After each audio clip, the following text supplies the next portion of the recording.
Hey, puppy people, it's Cindy, and I am here with a special guest.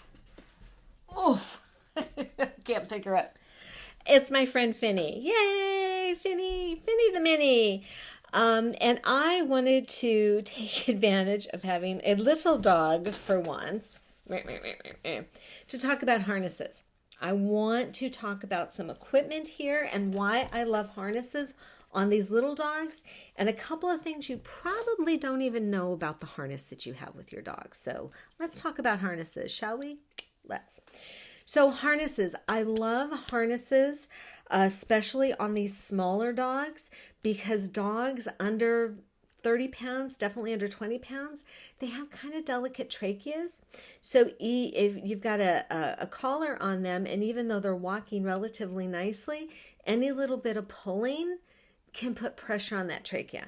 And then as they get older, they can get what's called a collapsed trachea. They can treat it, but why treat it if we can prevent it, right? So hence the harness. You still want to have a collar on your dog because you always want to have, where it is. Oh, you always want to have that ID. And see how she's got her ID on here? You could have ID on a harness, but when she's in the house, you typically take the harness off. So it's always nice to always have that collar on as well. And of course, microchipped. I love the microchipping because you just never know what's going to happen, right? And better safe than sorry. So harnesses are great, especially on little dogs. I like them on bigger dogs as well.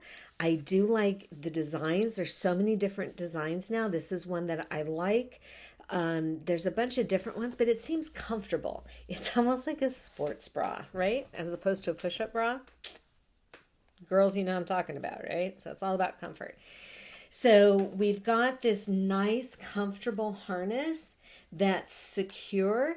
Now you're going to want to make sure that it's adjusted properly for your dog. The different body shape of your dog really matters and comes into play. So body shape is something, and no, I'm not going to body shame your dog, but they're all built differently. So she's built quite a lot differently than maybe a pug.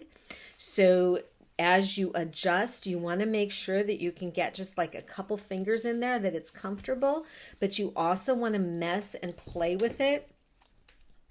Now, if you can see her a little bit more, you want to mess and play with it so that it's not going to slip over her head or slip a leg out or something like that. We want it to be safe and secure, of course.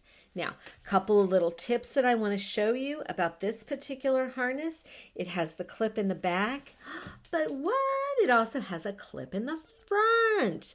Why are there two clips? Well, we all know the reason for the clip in the back, of course. Now, if your dog is pulling, and yes, even a little dog like this can pull a lot and get a lot of leverage. So putting it in the back, they get what's called an opposition reflex, which means that they're able to pull more. So they get more of that pull, that musher's reflex, basically. Okay. So putting it on the back collar, putting it on the back harness or the collar, they get more leverage to pull you, which is why there's a clip on the front. So if you have a dog that's a big puller, try clipping it on the front clip. And you're like, but Sid, why would that make such a difference? It does. Trust me, it does. It's called physics and leverage. Let's use it to our advantage, right? So if you have a puller and they're on a harness, check their harness. They probably have a clip in the front, and try it on the front clip just for grins. If you don't like it, you put it back on the back clip, right?